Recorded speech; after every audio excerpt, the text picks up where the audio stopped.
for getting these two nuclear-powered neighbors who escalated tensions to a level that we haven't seen in the last 25 years. He claims credit for it. What has Operation Sindoor achieved? Is there now a new normal, as Prime Minister Modi said a few nights ago in his address to the nation, a new normal in India's relationship with Pakistan, particularly when it comes to dealing with cross-border terrorism? Let me go across to one of the world's foremost foreign policy experts. He's the chief international affairs commentator for the Financial Times newspaper. Mr. Gideon Rachman is now joining us. Thank you very much, Mr. Rachman, for speaking with us here on CNN News 18. What is your assessment of what has been achieved in the military operation that India undertook in response to the terrorist attack that happened 3 weeks ago in Kashmir? What has India achieved, in your view? Well, it's probably too soon to tell. I mean, I know that sounds a little bit wishy-washy, but I think to the extent that this is about trying to deter terror attacks over the long term, the success of the policy can only be kind of gauged over the long term, because if, at best, it forces Pakistan to reconsider any support. They deny supporting terrorism, but I know it's assumed in India that they do that. So if you start from that assumption, if Pakistan is deterred in future, then it's achieved something.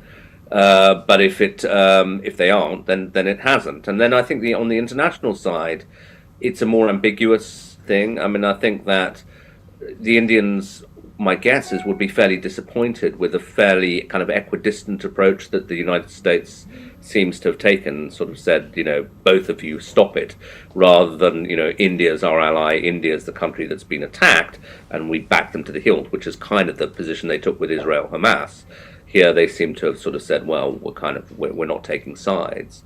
And I think that will be disappointing to the Indian government. I mean, it was striking when I was in Delhi last, a few months back, talking to Indian foreign policy establishment types. They were very confident in the strength of the new special relationship between India and the United States, and thought, if anything, that Trump would take it to a new level. And that doesn't seem to be the case. Again, is it lasting damage? I'm not sure. It might just be more of a kind of irritation at the way the Americans are talking about it than anything really fundamental. But I think that so both on the military side and the diplomatic side, I think it's a fairly ambiguous moment for India. I wouldn't seem to me, admittedly I'm sitting in London, like an unambiguous triumph, certainly. All right, I'll come to the diplomatic side in just a second, but I want your take on the military side, simply from the point of view that, this is not the first time India has responded to Pakistan militarily like this. Of course, the scale of it and the escalatory levels of which we haven't seen in quite some time. But after terror attacks in 2016 and then in 2019 and now in 2025, India has sort of taken military action against Pakistan, and every time the level of that military action has been notched up by a few rungs. Do you reckon this is, again, an attempt to try and inflict pain or costs on the Pakistani establishment, as it were? Because this is the first time that India has hit not just these terror targets, which was the objective of the operation, but subsequently, when it escalated, India hit close to a dozen military installations, including air bases. Yeah, well, I mean, it depends on how you think the adversary is thinking. You could say, well, escalation will make them think twice next time, or you could say escalation will cause them to escalate. In a conventional escalation ladder, obviously India outmatches Pakistan, but Pakistan is a nuclear weapons state. One of the things we don't know about this crisis is to what extent was there nuclear signaling from Pakistan? Is that what caused the Americans to intervene or not? It's unclear. So, again, I mean, I think that people outside India, Pakistan, who are worried about the prospect of two nuclear weapon states going to war, don't take comfort from the fact that, as you say, each conflict seems to move a couple of notches up the escalation ladder. Now, maybe it's hopeful that there's a 25-year pause between them. But sure, actually there was 2019, of course, as well. And there, I think, that was an important moment, because it was strikes on Pakistani territory, and now that's become almost routine as part of the response. And as you say, the targets range has increased, the kinds of sophistication of the weapons used has increased. So I guess the concern is that the next round, if there is a next round, you start at a higher threshold. and then where do you go to? And again, I think we all have to acknowledge, those of us in the media, that we know some of what happened. We don't fully know. I don't think even the military people fully know. They'll be poring over what systems worked, what systems didn't work. Has, for example, the Pakistani military benefited from the increased Chinese aid they've received? How well did these Chinese weapon systems perform? Did some of them perform well and others not? And that is of significance not just to India, but to the United States and to anybody else who might be, having to plan for a potential conflict with China. Since you talked about this whole nuclear question, because this was the conventional wisdom that two nuclear powers can't, there is a limit to which they can militarily go against each other. And this was sort of a cornerstone of India-Pakistan over the last 25 years since both countries got these nuclear weapons. But do you think through this operation, two questions. Do you think through this operation, India has shown that there are levels of conventional rungs in the escalatory ladder that can be climbed without it going nuclear? And two, on the question of whether India actually hit any of these nuclear sites in Pakistan, today we had the statement from the International Atomic Energy Agency saying they have not seen any evidence of radiation. At least publicly, that's what everybody's saying, the Indian Air Force, the IAEA. What then is your best guess as to why things suddenly de-escalated? Well, look, on the whole escalation ladder thing, it reminds me a bit of the debates we've been having about Russia-Ukraine, where again, it's a different situation because obviously Ukraine doesn't have nuclear weapons. But throughout those last 3 years, it's almost as if the United States and Russia were playing a kind of real-time experiment in what do we know about nuclear deterrence. And I think one of the things that the Americans concluded was that they could give Ukraine a higher level of military aid that then, without triggering a nuclear response, than they had thought earlier in the conflict. So that early in the conflict, the Americans are not allowing the Ukrainians to strike, use ATACMS to strike Russian territory. They now are. So they've kind of learned that, okay, maybe Russia's nuclear threshold is higher than we thought. But everybody's guessing, because in the end it comes down to the decisions of individuals. There isn't such a thing as nuclear doctrine, but there's also the guy sitting in the Oval Office or the Kremlin or Pakistani military command or Indian, equivalent having to make a decision. But sure, there may be a sense, certainly from Russia-Ukraine, that, and now perhaps from this conflict, that people are more reluctant to reach for nuclear weapons than we thought. Although my understanding of Pakistani military doctrine is that they do allow themselves a first strike capability, but only if they're going to be overwhelmed conventionally, in an invasion. So they were, even according to their own military doctrine, some way short of where they would reach for the nuclear button. But and as for, did India hit these targets? You probably know more about it than I do, but from what I understand, if there was a sort of sense that things were escalating dangerously, it was not that India had hit, places that would emit radiation, but that they were, particularly in Rawalpindi, quite near the sort of nuclear command and control centers, and that would, maybe have made the Pakistanis fear that they were planning a decapitation strike or something that would take the nuclear thing off the table. But again, I think we do have to be humble about what we know. I do want to come to the Trump question because, the government of India over the last week since this de-escalation happened has been at great pains to explain to reporters, to editors that, look, Mr. Trump or the Americans didn't necessarily have a mediatory role.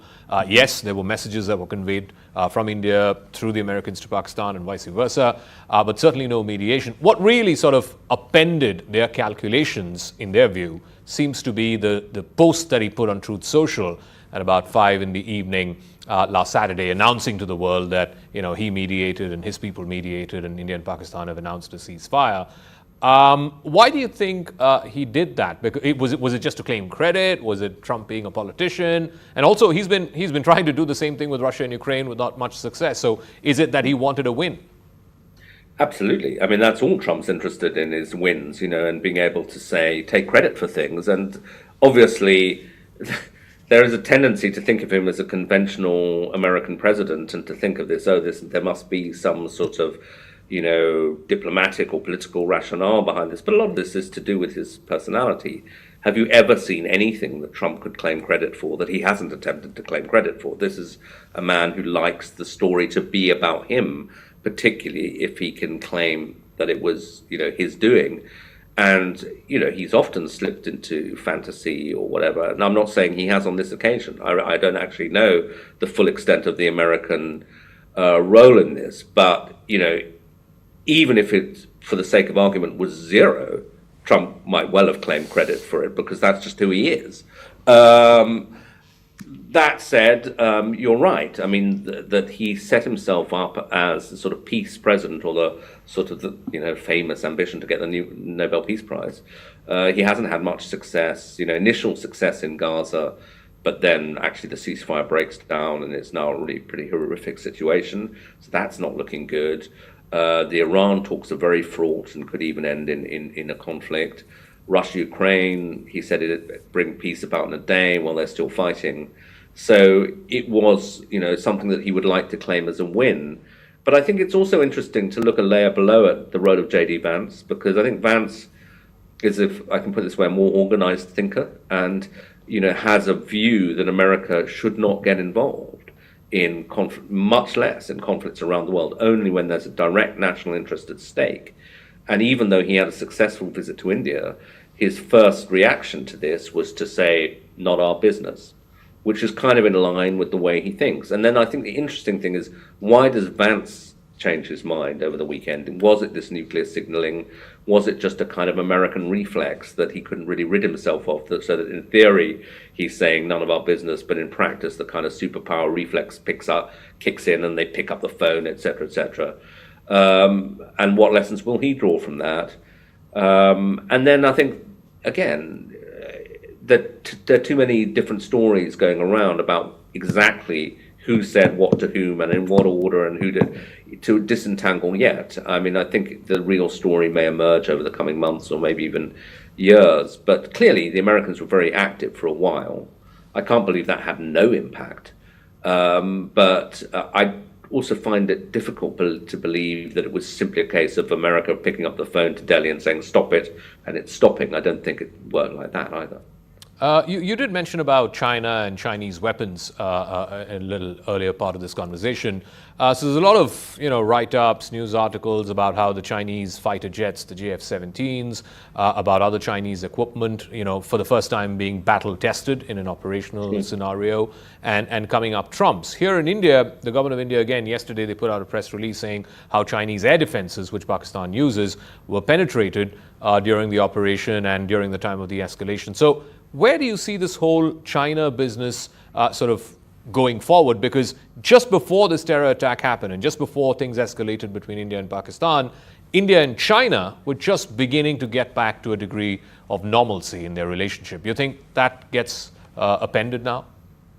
I'm sorry to keep saying we should wait and see. It's hard to be definitive about it. But I mean, I think that, yeah, India and China were trying to patch things up together. And, stuff happens and countries have to react. I don't think the Chinese would have known about this terror attack. But then, suddenly India and Pakistan are in conflict. And they are, by some reckonings, Pakistan's almost a client state of China economically, and 80% of their weaponry, I think, now comes from China. So at that point, they probably feel obliged to back their guy or their country. And then it becomes, as you say, very interesting, if that doesn't sound too sort of cold-blooded about something which actually people are being killed, one should remember, but a test of Chinese weaponry, because we've had this massive Chinese military build-up over 20 plus years, but they themselves have not gone to war. And so one of the things that everybody's interested in is this stuff effective? Do people know how to use it? How does it match up against Western supplied kit, or in India's case, a mix of Western and Russian supplied kit? And again, it seems a mixed verdict that if it's correct that the Pakistanis shot down Indian planes, well, that is big. But then other aspects of their air defenses, didn't appear to work so well. But again, these are something that defense ministries all over the world will be poring over right now, trying to figure it out. All right, so one final word. I'll come back to where we started off. What do you think has been achieved at the end of this? I mean, it's been a week since this flare-up happened. The dust is slowly settling. The fog of war, as it were, is slowly settling. What has India achieved? What has Pakistan achieved? And I think the most important question everybody wants to know is, what happens the next time there is a flare-up like this? I mean, I don't think either side's achieved anything, I'm afraid. I don't think it's any of them can say that they've shifted the strategic balance, and now we know, either that Pakistan can strike India through proxies and nothing happens, or that India has definitively deterred Pakistan. Because, if you wanted to, again, these metaphors are a bit tasteless because this is war, but, it was probably a fight that was stopped by the referee, while both sides were still landing blows on each other, and it's not a definitive victory for either side. But I do think that the danger is that, as we were discussing earlier, that if there's a renewal of fighting, and given the history between the two countries, it may be some years, but it does suggest, that there might be, or is likely to be at some point, new norms have been established, and the willingness to strike each other's territory is now there, and new weapon systems have been brought into play. So I think some of the old rules have been ditched, and we're in a slightly higher up the escalation ladder next time a conflict starts, if and when that happens. But I suppose if you wanted to be more positive about it, I don't think either side is in the mood for friendly diplomacy or diplomacy of any sort right now. But, when the dust settles, the militaries have had their say. Maybe it's time for the politicians and the diplomats to try to make sure that there isn't a next round, that there's a way of that we're not just sitting here waiting for war to break out again, because it is dangerous. All right, Mr. Gideon Rachman, Chief Foreign Affairs Commentator of the Financial Times, thank you very much for your time, your thoughts and your insights. Thank you. Pleasure.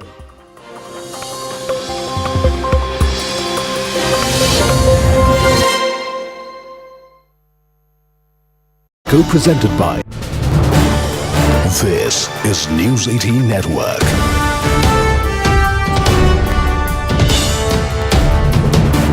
India's largest news network.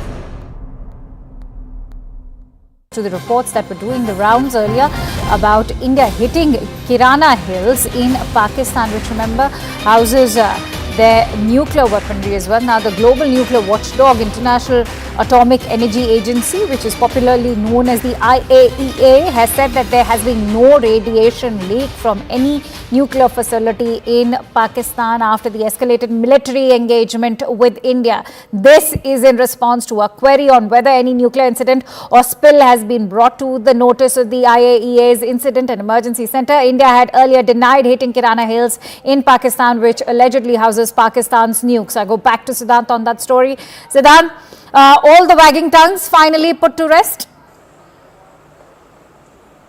Well, yes, Akanksha. It looks like after the statement from the nuclear watchdog, perhaps I think all this chatter and rumor around India hitting Kirana Hills, perhaps where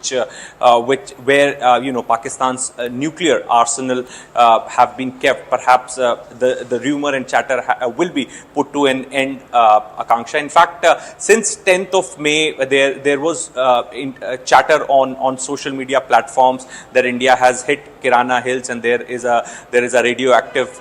There could be a possibility of a radioactive leak in that particular area. In fact, an Egyptian plane perhaps has landed near to the Kirana Hills. Perhaps it was assumed that plane has been sent to see whether there is a leak of a radioactive substance to do the assessment. This plane has come, but now since the nuclear watchdog has said that no leakage has taken place in that particular area, and perhaps has denied any reports of any nuclear site being hit by the Indian Armed Forces. In fact, Akanksha, on the very first day, Air Marshal Bharti also made it very clear that we don't know what is there in Kirana Hills, but we have not hit that site. So India made its position very clear, and now the international watchdog, nuclear watchdog, is also perhaps saying something on the similar lines. And when the IAEA says that, this means that the matter has now been globally put to rest. Glad, Siddhant, that you mentioned what Air Marshal A.K. Bharti had to say, because let's play out his reaction when he was the first one to dismiss all of those rumors. Let's listen in to what Air Marshal A.K. Bharti said. Thank you for telling us that Kirana Hill houses some nuclear installation. We did not know about it. Okay. And we've not hit Kirana Hills, whatever is there. Okay. I did not brief in my briefing yesterday. All right. I go back to Siddhant on that note. Siddhant, of course, it was peppered with a bit of sarcasm when he had responded to that query. But I think what's most important right now is to indicate that the IAEA, which is the global nuclear watchdog, when it steps in and declares that there has been no radioactive leak so far, that also lays to rest all of those reports that were doing the rounds, that perhaps there was a US intervention which was being sought, perhaps there was a Chinese intervention that was being sought, as you rightly highlighted, that there's been a lot of chatter ever since.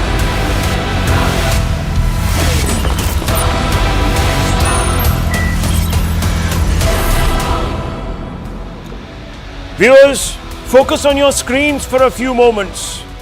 What do you see to the extreme left? You see the Prime Minister. You see the Prime Minister surrounded by a huge group of commandos at the Adampur Forward Air Base. Now viewers, a good leader stands with his team